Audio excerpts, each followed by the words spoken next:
daily. But this year, as we observe the 100th anniversary of Black History Month celebrations, we're excited about our annual KBLA Talk 1580 Black History Month Luncheon, honoring comedy greats. On Thursday, February 26th at the Grammy Museum in downtown LA, we're toasting D.L. Hughley, Melanie Camacho, Earthquake, Munell, Dion Cole, and Martin Lawrence with a surprise guest appearance. A limited number of individual tickets for the luncheon remain, so now would be a good time to head to KBLA1580.com to secure one for yourself. That's KBLA1580.com. A little laughter goes a long way, especially in times like these. So come, join us for our annual KBLA Talk 1580 Black History Month Luncheon, Thursday, February 26th at the Grammy Museum. Again, tickets are available right now at KBLA1580.com. Well, I hang around my boy. He's been married for 6 years.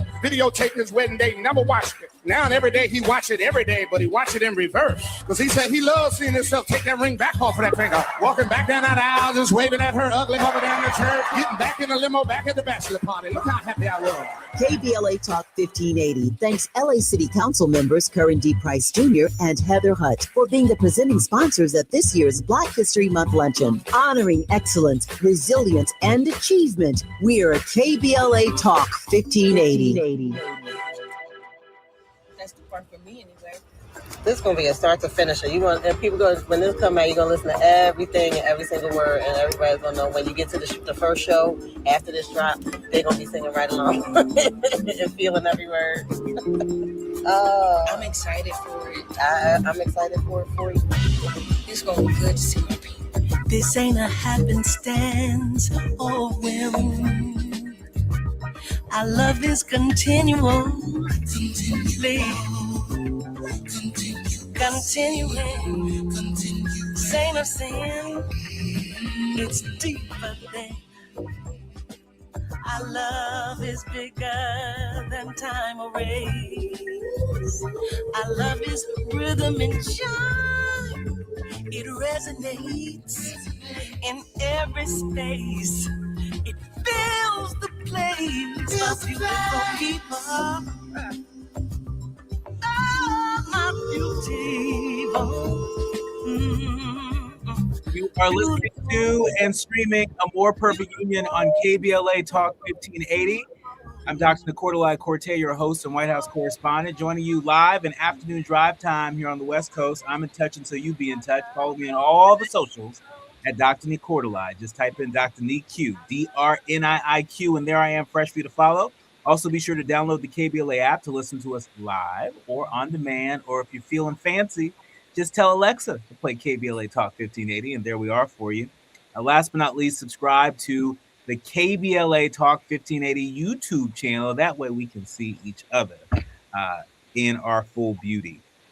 Before we get back to our State of the Union coverage, let me just say that you all are invited to a very special tribute right here in Los Angeles. If you're going to be in LA for NAACP Image Awards, if you just in LA because you in LA, KBLA invites you to a historic evening as we celebrate the life, the legacy, the unwavering service of a true American icon, the Reverend Jesse L. Jackson Sr.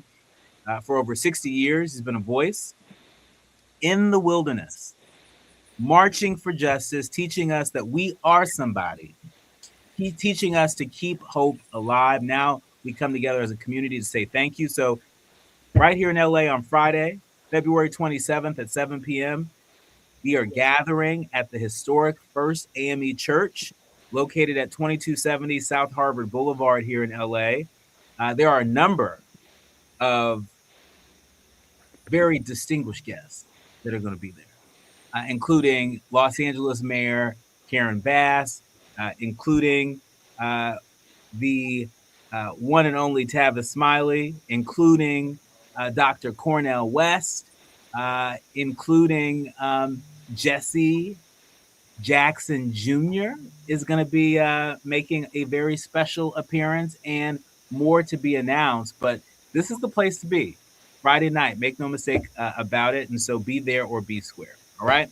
Now it is time to introduce our distinguished panel here, helping us to preview tonight's State of the Union address. My friend and colleague, Jaron Keith Gaynor. He is White House correspondent for the Griot. We're also joined by Ebony McMorris, the White House correspondent for AURN Radio.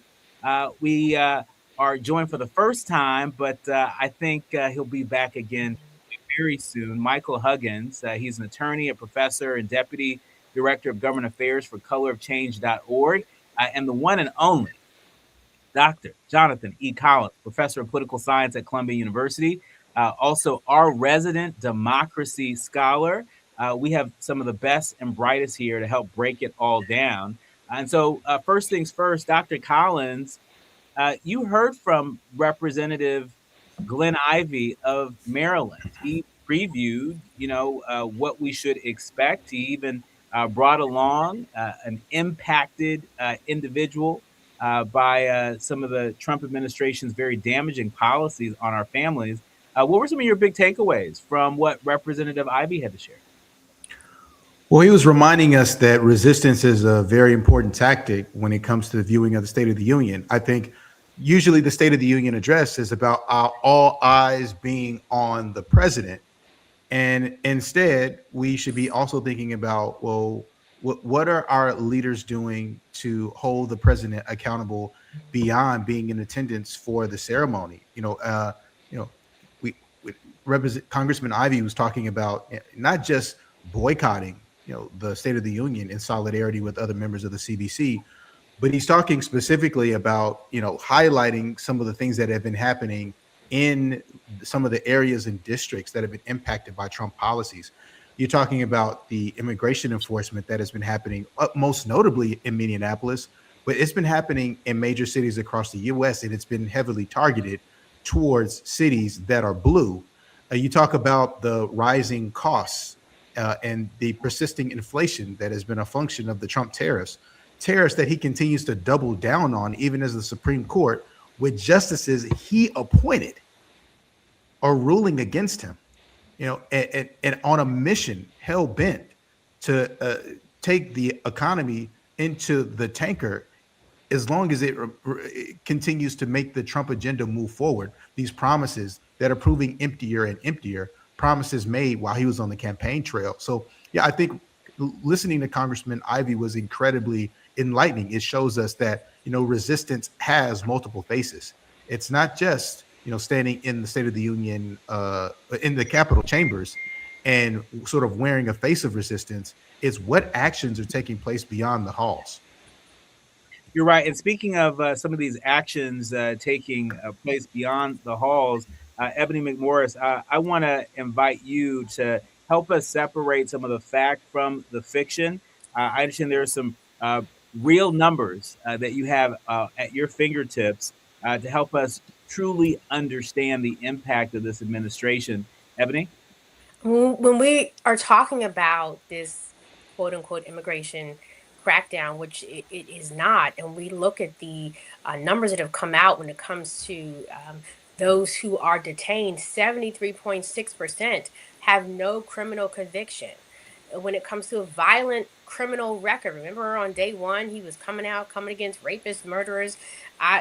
You and I and Jaron, we've been in that briefing room when we've seen pictures. They put up pictures of people all the time and go and recite their records, but less than 14% have had any type of violent criminal record. When it comes to homicide and sexual assault charges, less than 2%, according to DHS's numbers, have had those types of charges. And so I think what in all of this, while we're talking, what what the president's goal is what he said just recently, telling Republicans that they will never lose an election for 50 years if they then pass this SAFE Act. And all of this, because we know the backlash that this president has been having, low approval ratings, right? Every time members of Congress go back into their district, they are facing a backlash. And so he's not pulling back any of his strategies, but what they are trying to do is now rig. You want to talk about rigging the vote,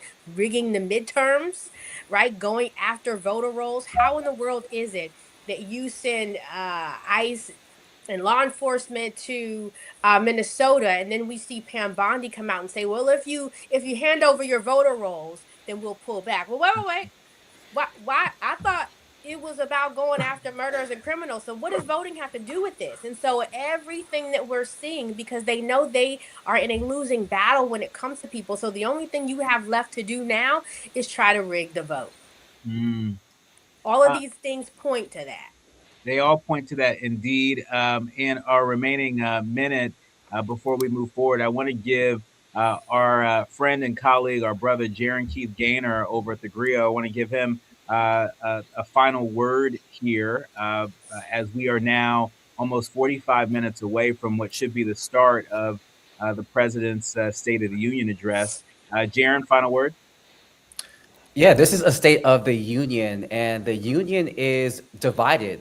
The president has become he's been a very partisan president, unlike we've never seen before. And I think it's important for us to not only highlight the untruths that he will likely tell tonight, but it's important for us to amplify this to the broader public and showing them the kind of leader that we have, a leader who made a promise and has not always met that promise. Some argue he's never kept his promises. And tonight is going to be a display of, can this be a president who can bring people together and talk about the country in a way that doesn't divide people? And through his anti-DEI policies, through his immigration policies, and how he talks about the economy and how his economic policies have benefited the wealthy more than has benefited everyone else, shows that he likely will not be that president. And that's what the president is supposed to represent. You run for president in a partisan election, but then you become the president for everybody. And it's up to the voters for this 2026 election to decide, has his president kept his promises, and is he a president for you? That's right. That's right. When we come forward, we are continuing our live coverage previewing tonight's State of the Union address. When we come forward, we'll be joined with some additional leaders on the front lines. You're listening to and streaming A More Perfect Union on KBLA Talk 1580. More when we come forward. You're listening to A More Perfect Union on KBLA Talk 1580. We've got a lot to talk about. If you owe back taxes, listen carefully to rule number 1. Never go up against the IRS alone. They're cracking down, freezing bank accounts, garnishing paychecks, canceling passports. Even your home or business could be at risk. But here's what they don't tell you. The IRS has powerful tax relief programs that could save you thousands if you qualify. That's why smart people call Optima Tax Relief, America's #1 tax resolution firm. Nobody knows these programs like the experts at Optima. Their team of tax attorneys and licensed professionals have resolved over $2 billion in tax debt for people just like you. The IRS is not stopping, so don't wait. And don't take them on alone. For tax help you need, for tax help you can trust, call Optima today for a free consultation. Call 800-919-9077. 800-919-9077. 800-919-9077. Optima Tax Relief. Some restrictions apply. For complete details, please visit OptimaTaxRelief.com. KBLA Talk 1580. We've got a lot to talk about. KBLA Talk 1580, connecting you with services and solutions. The BLM Center for Black Power is a hub for Black activism in the city of Los Angeles, a standalone nonprofit affiliated with Black Lives Matter LA. The venue is home to live events, meetings, and organizing drives for Black-led community-based organizations. It is also the base of operations for Black Lives Matter LA. Built on what used to be a nuisance property owned by an arms dealer, the BLM Center for Black Power is in the heart of Leimert Park and has opened its doors to everything from youth organizers to toy drives to film screenings and community town hall meetings. To make a donation or make a request, please visit blmla.org. That's blmla.org. This is a community call to action from KBLA Talk 1580.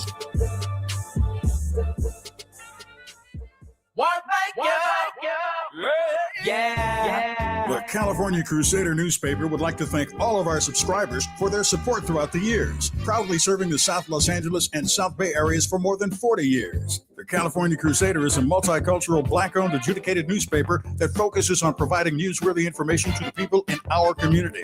We're constantly looking for ways to assist businesses in our community to connect with our subscribers. We provide low-cost, effective ways to promote your business with our reasonable and affordable advertising rates. You can participate by suggesting, sharing, and submitting your stories on the California Crusader newspaper Community Share Facebook group page, or visit our website at cal-cruise-news.com. That's calcruisenews.com.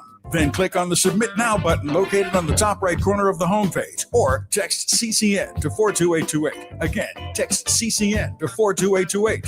The California Crusader newspaper, working together to build a better community for our future. Subscribe today. We have no permanent friends or permanent enemies. Only permanent interests as we effort to build a more perfect union. You are listening to and streaming A More Perfect Union on KBLA Talk 1580. I'm Dr. Nii-Quartelai Quartey, and listen, we have a pretty awesome panel that is with us today that is here to help us make it make sense when it comes to this state of the union. Michael Huggins, I want to bring you into the conversation as someone who is a professor, an attorney, and deputy director of government affairs over at colorofchange.org. You have heard a lot from the folks who have joined us so far today. So much of what's being said is so much a part of the day-to-day work that groups like Color of Change are leading. Talk to us about some of the outside groups. What are some of the outside groups paying extra close attention to? Groups that function nationwide, that may have chapters, that may have affiliates, they're working in coalition. What are they going to be listening for? And what might be their call to action the morning after? Well, I think they're going to be paying a lot of attention to affordability issues. And a lot of organizations across the country are trying to look at how are their states going to fund themselves. We mentioned the one big ugly bill. Those cuts to SNAP, those cuts to Medicaid are going to now trickle down to the state level. How are states going to be able to make up the difference? And I think it's going to be very challenging. This is all happening at a time where some states are going after income tax, some states are going after property tax. Meanwhile, we've given these massive tax cuts to the wealthy and the billionaires. We plussed up ICE's budget by 400%. All of these things are going to start to have an impact on communities and localities very, very soon. State and local areas are going to start making cuts to their budgets, and it's going to start really, really hurting our communities. I really want to emphasize that this president came into office, as many have said, guaranteeing that he was going to drive food prices down and that he was going to address things like housing. But right now, more than 8 in 10 Americans say that it's difficult to buy a house. So many people are frustrated by the rising costs of food prices as a result of these tariffs. And now their state and localities are going to start seeing further cuts to their areas. And so I think a lot of organizations are going to be I don't think they're going to get a lot of good things from the State of the Union. But I think a lot of people are going to be raising some arms about how are we going to make sure that we're taking care of our families and our communities, because there's not a lot of evidence that this president really cares about that. Not a lot of evidence of that at all. Ebony, something you wanted to add? At some point, I was thinking earlier when I was talking about the points that I would be talking about in this, and I just had to have a conversation with myself out loud. This is so, god dang it. This is just, I can't even explain how ratchet this administration has been. Just be honest. Yes, I'm in the White House, but after a while, I'm just I'm not gonna start cussing, but I'm just saying this is about to turn into the White House after dark. He tried to call Obama and Michelle a monkey. No, this is some monkey fool stuff. What he's doing. This is some bull. People are hungry. People are seeing people die, get drugged in the streets. You are bragging about because crime is down. The numbers were already tilting down, calling people DEI this and DEI that, when no one in his administration has earned anything. And the very arrogance of this administration is straight up demonic. I can't call it anything else. But he said what he said, and they put it in a book. They are sticking to the script. I will give this administration that. They stick to that script. Now, I'm looking at Americans to say, are your eyes opening? How many? I heard someone say, what does the cost have to be? And unfortunately, the cost has been death. And it is still not woke up this administration, because it was never on their agenda to help the least, the last, and the left behind. But the people that we are seeing get rich off this is that 1%. And I'm not even going to say they're bowing down to kiss. They're in it too. Ain't nobody bending their hand to do it. They're in it too. These tech companies, they want to do it. They don't care either. And so when we say, will this president unite? No, we know the answer. He didn't do it the first time. He's not doing the second time. The speech he made last time was horrible. And honestly, if you listen to his speeches over and over, they all sound the same. Because what we get when we come back into the newsroom is notes or information coming even from those within the administration that are working there, saying they tried to pull him back off of this. That man is going to stay what that man wants to stay, period. I want to bring another guest into the conversation. I think I saw that Michael Bland has joined us. Michael Bland, are you with us? Okay, Michael Bland's going to be joining us. Michael Bland is the executive director of Black Men Vote. He'll be joining us in short order, but I want to go to Patrice Willoughby. Patrice Willoughby, the Chief Government Affairs Officer over at the NAACP, has joined us. Patrice, welcome. Hey, how are you? Doing well, doing well. This is a big night for our country. I want to first start off by sharing what your fearless leader reportedly shared with our friends over at The Root. I'm talking about NAACP President Derek Johnson is quoted saying, "Unfortunately, I have no expectation from this president and this State of the Union. He has demonstrated in past activity. Other State of the Unions or press conferences are just his late night social media posts that whatever he says in the State of the Union will most likely be untrue. We have witnessed in his second term the damaging policy violence that his administration has pursued." Is that the position of the NAACP? Well, actions speak louder than words. And what we've seen in this administration is that the president has repeatedly lied about the state of the country. He has made promises that have not been fulfilled. And the evidence is in the price of groceries, the fact that we've lost standing around the world, and the huge human rights and civil rights violations that are happening around the country, with the majority of people now really disapproving of what he promised on immigration. So, what our president said is absolutely true. Well, look, he wasn't mincing any words, nor should he. Anybody who knows Derek Johnson knows that mincing words is not something that he does. But I also want to ask our resident democracy scholar, I want to ask Dr. Jonathan E. Collins to opine on this. The White House today put out a release saying that the radical left's rebuttal will contrast Democrats' extremism with President Trump's road to prosperity. The White House going after Governor Abigail Spanberger, who will deliver the Democratic response to President Trump's State of the Union tonight.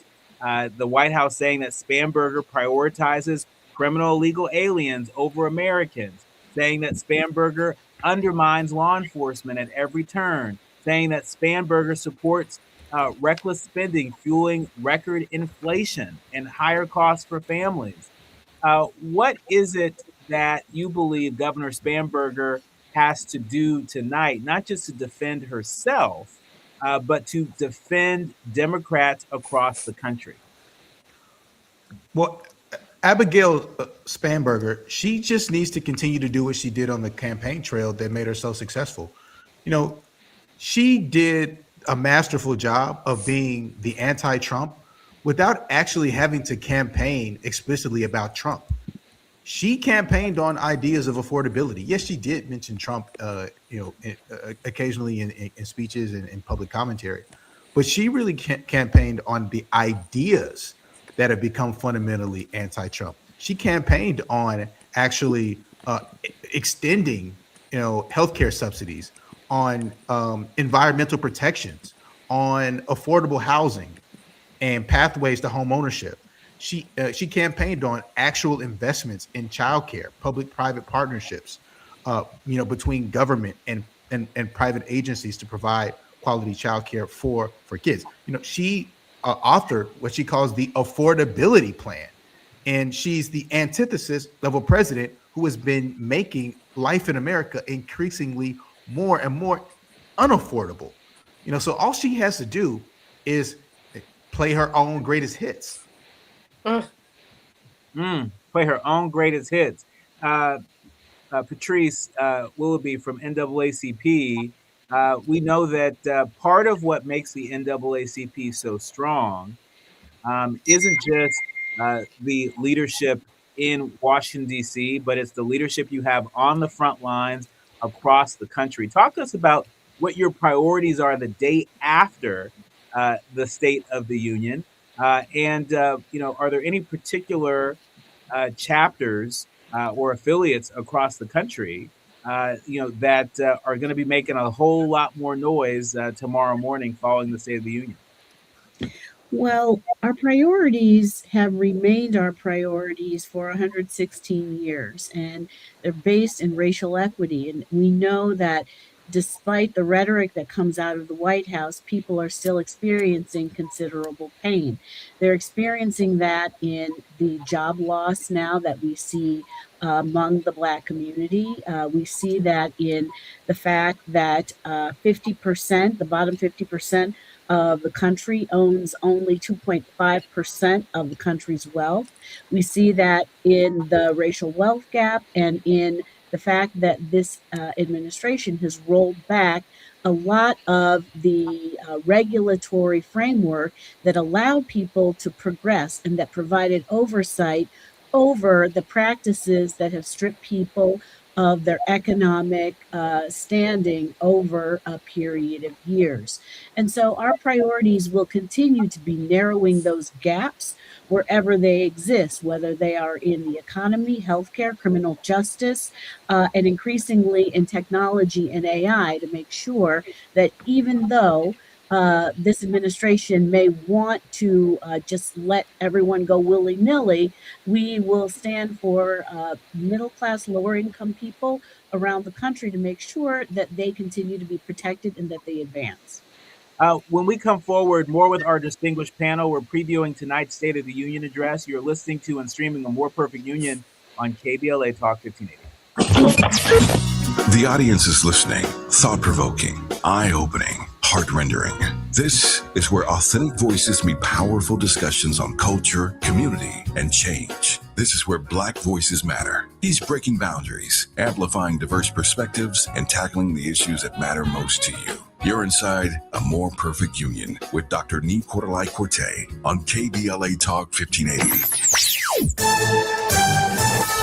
I'm Amber Payton with BIN News Now. The Illinois Department of Corrections is not disclosing where former Deputy Sean Grayson is serving his 20-year sentence for the killing of Sonia Massey. Grayson was convicted of second-degree murder after shooting the unarmed Black woman in 2024. Officials say he has begun his sentence but won't reveal his location for security reasons. Former Los Angeles Fire Chief Kristen Crowley is suing the city, alleging retaliation after she was fired by Black Mayor Karen Bass following the deadly Palisades fire. The lawsuit claims violations of state labor protections. And Wrigley Field will host its first ever Chicago HBCU Baseball Classic this spring. Prairie View A&M and Alabama A&M are set to play on May 2nd following the Cubs matchup with the Arizona Diamondbacks. The event is free and tickets can be reserved online. Get BIN News Now on demand 24/7 on the iHeartRadio app. Crash in Downey on the 5 southbound Lakewood Boulevard. Left lane and the right lane both blocked. This is a wreck involving a big rig and a car. Now the drive is just a big mess for the 5 southbound. We're seeing delays that are backing up all the way out of Glendale, getting away from Western Avenue. The drive is tough on the 10 eastbound in Santa Monica. That drive is slowing down away from 20th Street. Delays across Mid-City all the way to the 5 in Boyle Heights.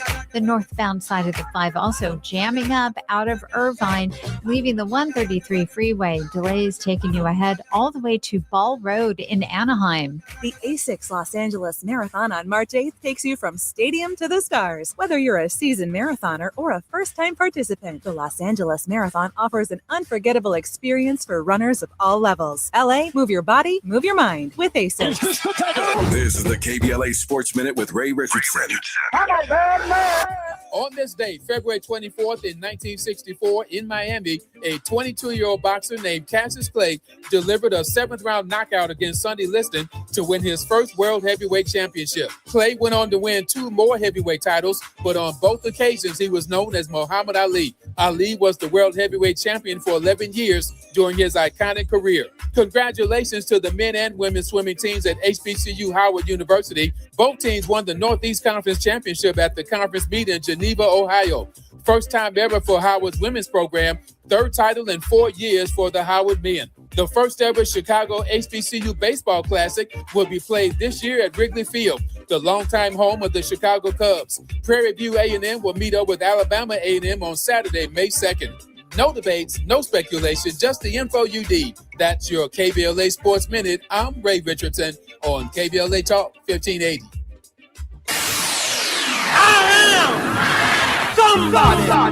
This Friday night, KBLA Talk 1580 invites you to gather with us as we honor a legend. Join us at 7 p.m. at the historic First AME Church for a celebration of life for the Reverend Jesse L. Jackson Sr., civil rights leader and tireless champion for justice. For decades, Reverend Jackson stood on the front lines of change, fighting for voting rights, economic opportunity, and equality for all. Now the community comes together to reflect, to remember, and to celebrate a life that helped to shape a nation. Music, prayer, powerful tributes. That's this Friday, February 27th at First AME Church in Los Angeles, 2270 South Harvard Boulevard. KBLA Talk 1580 thanks our partners for this celebration of life service in honor of Reverend Jackson, the United Faith Coalition, the Empowerment Congress, LA County Federation of Labor, and SCLC LA. For details and coverage, stay with KBLA Talk 1580. I am black, beautiful, proud. I am somebody.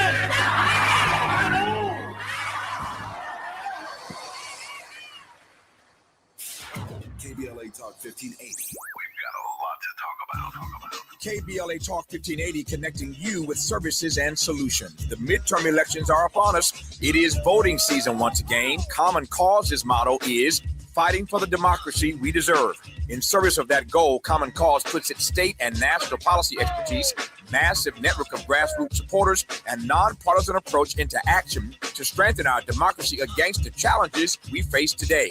They work at every level of government on priorities that impact each of our lives, like defending the right to vote, limiting big money's influence on our elections, holding public officials accountable, and more.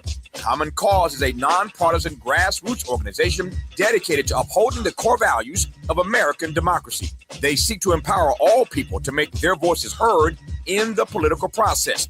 This election may be the most important one ever. If you'd like to make a donation or volunteer in service to the Constitution, please visit commoncause.org. That's commoncause.org. This is a community call to action from KBLA Talk 1580.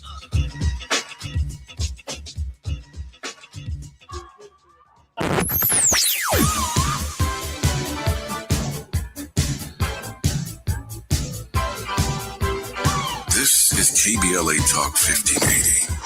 Talk Radio. that's music to your ears. We're unapologetically progressive.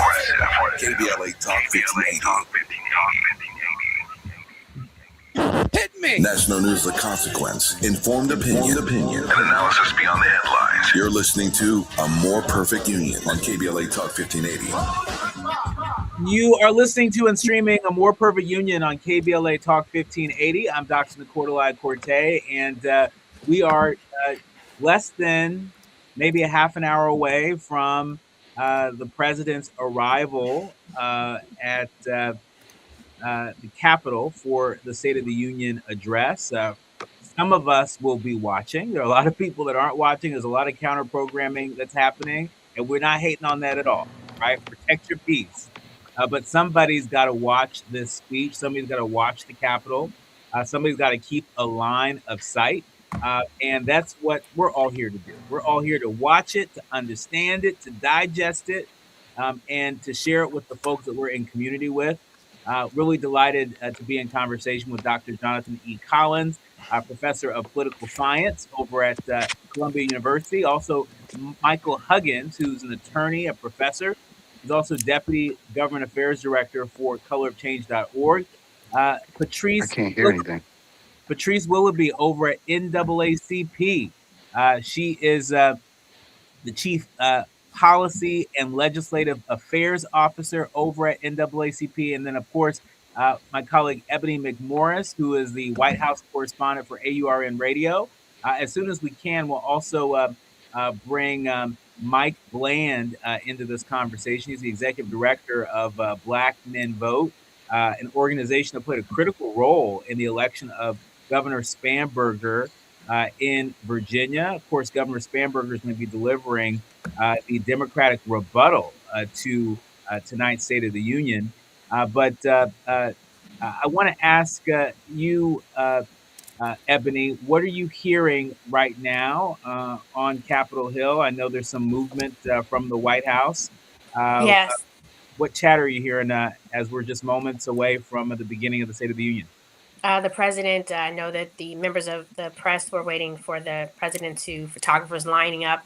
So he will be heading over to the Rotunda, and we will be waiting to hear what he's going to be saying. But they're lined up. They're waiting to see what he is going to say. And like you said before, that should get underway very soon. So I'll be standing by, waiting to see what I already feel like I know we're going to hear from this president. But I did want to say something, Nee, because this State of the Union address really is just more about broken promises. And as we were hearing the commercials before we came into break and hearing the voice of the late Reverend Jesse Jackson, who taught us that the measure of a nation is not found in the height of its skyscrapers or the surplus of its billionaires, but it is how it treats those in the valley of life, right? And we must confront the reality of tonight's address. And the reality of tonight's address is we are witnessing a State of the Union that is being deliberately dismantled.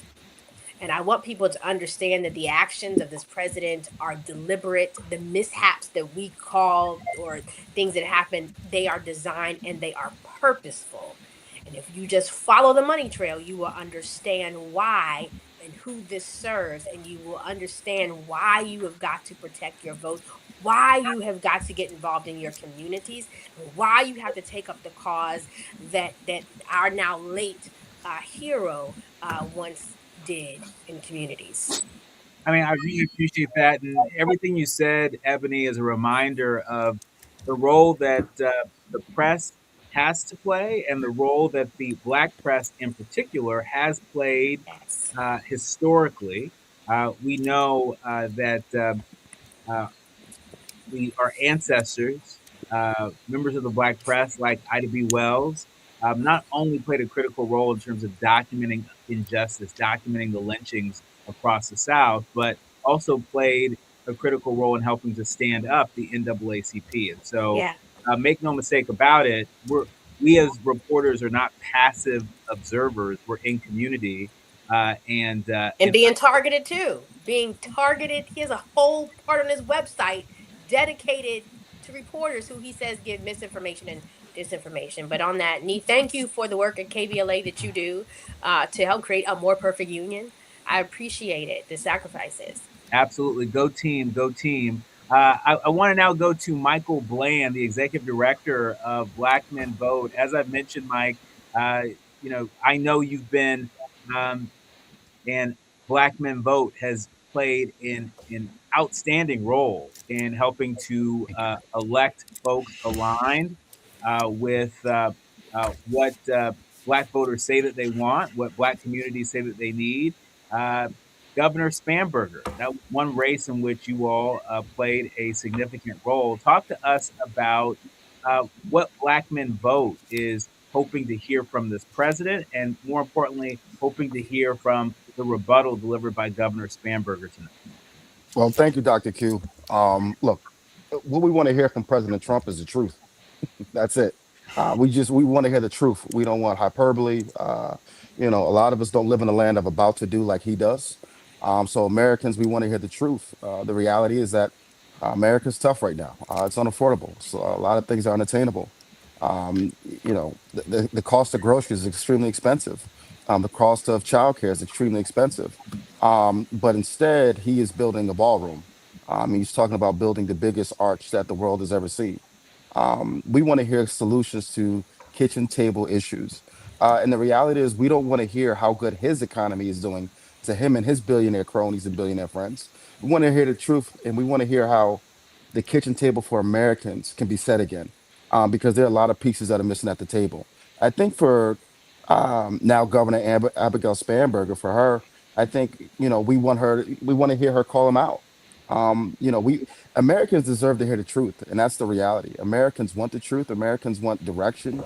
We want guidance. We don't want to live in fear. We don't want to live in exhaustion. We don't want to live in tyranny. And so tonight, we're hoping to hear that she has a plan that could steer the direction not only for her state, but a blueprint for the country. Something that sounds American, something that sounds bipartisan, not this partisan rhetoric that is killing our country, right? So, that's what we're looking to hear from the person who occupies 1600 Pennsylvania Avenue, and Governor Spanberger. Michael, I want to give you an opportunity to talk a little bit about the very specific policy-related remarks that you're going to be listening for tonight in the State of the Union address. You and I have talked on air and off air about how you're tracking tariffs, among other issues. What issues are you paying attention to, and what issues should we all be attentive to tonight during the State of the Union? It's simple. It's simple, Doc. It's really simple. We're all paying attention to the one core word, or the one core theme that is shocking us to our core, and that's economics, right? That's the economy. Does it work for everybody, or does it work for the select few? Look, the reality is every polling, every focus group that not only we're doing that, but that we're hearing, a briefing that we even heard today, right? And one of the things that we're constantly hearing is we don't even want to get ahead. We just want to be able to set the table, right? Americans are shaken to the core. Job loss is out of control. Unemployment is out of control. And in particular, African Americans have the highest unemployment rate that we've seen in decades. And so, what are the solutions that we can give back to folks when we're knocking on doors, when we're talking to voters during the course of this year, when we're registering voters? A lot of folks say, why should I register? And we have to explain to them what is at stake. And so, the reality is the policies that we're looking to hear are how are we going to fix our economy? How are we going to make things affordable? I know we're not going to hear about mental health. And then the last thing we want to hear about is his Gestapo, which is called ICE. The federal government is supposed to protect its people, not fear its people, or have its people fear it, right? And so we're looking for clear, concise answers. But more importantly, Doc, you pointed to tariffs, and the reality is tariffs are hurting the everyday American's pocket. It doesn't matter if it's a loaf of bread. It doesn't matter if it's beef. It doesn't matter if it's potatoes. And then you think about our rural voters, right? Our rural voters, our rural farmers. What are they thinking about when they've been obliterated by nearly $50 billion, and that's not coming back, right? So we want to hear concrete solutions to that. And I think for me, at least, and for Black men, we're really trying to hear solutions to the economy. Yeah, and I also want to give Michael Huggins from Color of Change an opportunity to respond to that as well. I think one of the things that, of course, people are thinking about is the cost of healthcare. It's something about 71% of Americans are concerned about the cost of their healthcare. It's even more than the amount of concern that people have for the price of food and the price generally of consumer goods. Last year, Congress allowed the Affordable Care Act's premium enhanced subsidies to expire at the end of the year, which caused premiums to double on average. This is on top of, affordability is going to be the theme, but this is on top of the cost of goods already going up. This is on top of rent going up for those who are renting. This is on top of so many people feeling like the desire to make something of themselves is slipping away. Now, our system is fundamentally flawed when it comes to healthcare. And I'm not looking for any kind of solution from Donald Trump at all. And I can't imagine very many groups are. This is part of a larger conversation, though, that we need to have. Why do we spend way more money than some of our other nations in terms of our income bracket? We spend way much more money.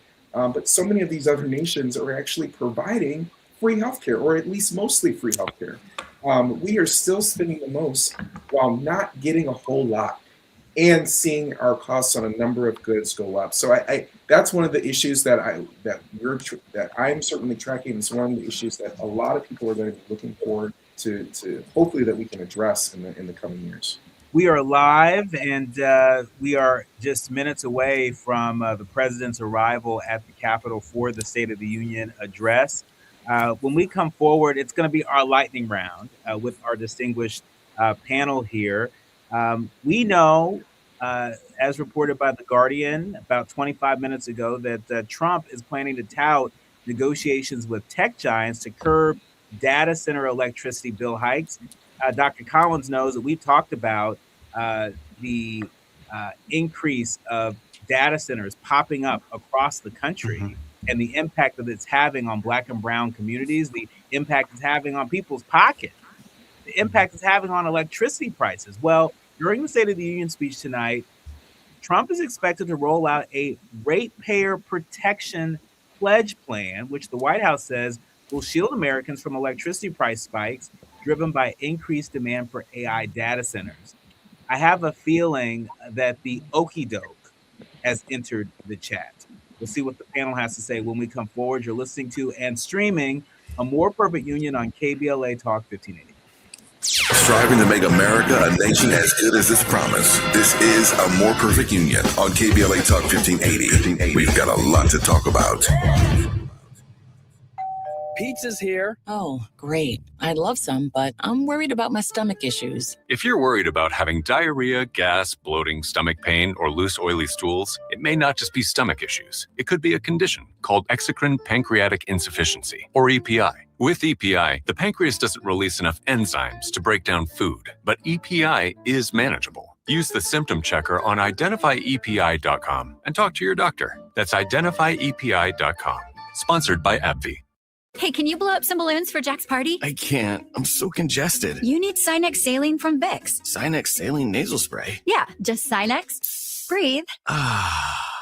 Sinex Saline instantly clears everyday congestion associated with colds and year-round allergies with a gentle, ultra-fine mist that's no mess and easy to control. Daddy, we need more balloons. On it. Enjoy life's important moments without congestion. Try Sinex Saline from Vicks. Just Sinex. Breathe. Use as directed. LADWP urges everyone to always keep safety top of mind. If you see a downed wire, don't touch it. Stay far away and call 911 immediately. Downed wires can be deadly. Whether you're at home, work, or on the road, always assume the wire is live. Together, we can keep Los Angeles safe and powered. Learn more at ladwp.com/electric safety. Getting around LA doesn't have to cost a lot. Metro has fares that fit every budget. 20 free rides for qualified riders through the Life Fare program. free passes for students with GoPass, and affordable options for everyone in between. Wherever you're going, Metro's got you covered. Visit metro.net/fare programs. An official message from Medicare. Couple more minutes, and we'll start this month's book club. You know, I usually love a plot twist, but this year, I'm comparing my options during Medicare open enrollment. You can't assume your current health or drug plan is the best one for you. And you gotta make sure your drugs are covered. That's important. So is saving money. Review all your options at Medicare.gov. Open enrollment ends December 7th. Paid for by the U.S. Department of Health and Human Services. If a Lenovo computer for your business is on your holiday list, don't shop around. Just go directly to the source, Lenovo.com. It's your last chance to get exclusive deals on the PCs you want for your business, like the ThinkPad X9 14 Aura Edition and Yoga 7i 2-in-1. So avoid all that shopping chaos and price comparing, and just go directly to the source, Lenovo.com, where PCs are up to 35% off. That's Lenovo.com. Lenovo. Notable journalists, industry leaders, lawmakers, change makers, tastemakers, and you working to build a more perfect union on KBLA Talk 1580. President Trump and the First Lady are already en route to the Capitol to deliver the State of the Union. We're minutes away from the beginning of that coverage, but in our remaining minutes with our distinguished panel, I want to go down the line. And I want to give folks an opportunity to be clear about what sort of okey doke we might expect in this State of the Union. We don't want to get got by this president. Patrice Willoughby of the NAACP, we're starting with you. The president is touting these negotiations with big tech to curb data center electricity bill hikes. Does this allow him to be able to say, hey, American people, I hear you, and I've actually done something to lower energy costs for you? Or is this the okie doke? Patrice. Doc, it's the okie doke. First of all, any proposal that is voluntary by tech companies or any company by that matter is unlikely for them to adhere to. And we see that in the last 30 years of tech policy. Investments in data centers account for 4% of GDP over last year. And so the investments are too high for tech firms to really step back from that and to agree to do anything that's going to limit profit. We got the right one. Patrice Willoughby, the Chief of Policy and Legislative Affairs. She knows exactly what she is talking about. And so, again, don't fall for the okie doke, folks. Michael Huggins, talk to us about what okie doke should we not fall for in tonight's State of the Union? I think the biggest thing, and this is something that really the Biden-Harris administration wasn't able to do very well, but sort of selling that this economy is doing well. And I really cannot emphasize this enough. People are really smart. People know exactly what is going on when it comes to their pocketbooks. You can say whatever you want in terms of economics at the macro level, but when it comes down to it, people are not thinking about necessarily the inflation rate and that it could be worse than what it actually is. They're not thinking about that. They're thinking, how am I going to pay my electricity bill? They're thinking, how am I going to put food on the table? How am I going to pay for transportation so I can get to my job? How can I pay for childcare? And I think this is something that has really gotten the best of it. Certainly got the best of the Biden-Harris administration, but it is also getting the best of this administration. And I think people want to know that you understand where they're coming from. So I really want to encourage folks, do not fall for this okie doke. Donald Trump will certainly try and sell that to us. But I really think people are really smart, and I have no worries that people are going to fall for that. But and that's certainly something that's on my mind. Michael Bland, look, there are excerpts of the President's State of the Union address that have been released. CBS News is reporting on some of them, one of which on economic policy. They're saying Trump predicted continued influx of factories, jobs, and investment driven by his American First agenda. Smells like the okie doke to me. What say you? Anything he says is an okey doke, man. You know, he's like the kid in pre-K with the terrible tantrums, right? When things don't go his way, he's kicking and he's screaming, and nothing you do quite makes him happy until you appease him or give him his sippy cup. These are not. We're going to hear nothing but the same thing that we heard from years past. False realities. A reality that him and his folks in his cabinet that they believe is the truth. But the reality is in his approval rating. The reality is in our pockets and our wallets. It would be one of the more frustrating nights to watch the State of the Union because it's just going to be lie after lie after lie after lie. And he's going to tell us again how great he is, how great the economy is going. And I think if this were to be a movie, there'd be tickets wrapped around the door to hear the lies. So yeah, The title might be Gaslighter in Chief. Look, that's right. Jonathan E. Collins, we're going to give you the final word in about a minute. What okie doke should we not fall for in tonight's State of the Union? Well, Dr. Nee, this is the last State of the Union address before campaign season really ramps up for the upcoming midterm elections. And so expect this to also be about the upcoming election season. You know, Donald Trump has been sowing lots of doubt about the credibility of elections. He's been on record telling his voters, hey, running back, spin the block on me one more time, baby. You'll never have to vote again. Right? Like he's been the famous video that went viral about the Obamas caricaturized as apes. The front end of that video was 60 seconds of a former military official spewing conspiracy theories about voter fraud. So he has been on the attack when it comes to election integrity. He has been setting us up to not vote in the midterm elections, whether that's his own base not needing to turn out in support for another candidate, or the Democratic Party voters not showing up for the Democrats. So look for every excuse that he's going to make to try to keep us away from the polls, and let's use that as motivation to show up. My thanks to this incredible panel: Michael Bland, Executive Director of Black Men Vote; Dr. Jonathan E. Collins, Professor over at Columbia University; Patrice Willoughby of the NAACP, their Chief Policy and Legislative Affairs Officer; and Michael Huggins, Attorney, Professor, and Deputy Director of Government Affairs for colorofchange.org. We'll have to leave it there. My thanks to the entire village that helps us produce a more perfect union, including our executive producer, Tavis Smiley, our sound engineer, Brother Andy, to our show producers, Art and Faraji, and to each and every one of you. Remember, don't panic, organize. Do what you can from where you are with what you have, but by all means, do something. I'm Dr. Nii-Quartelai Quartey. You've been listening to and streaming A More Perfect Union on KBLA Talk 1580. More tomorrow on the state of our union.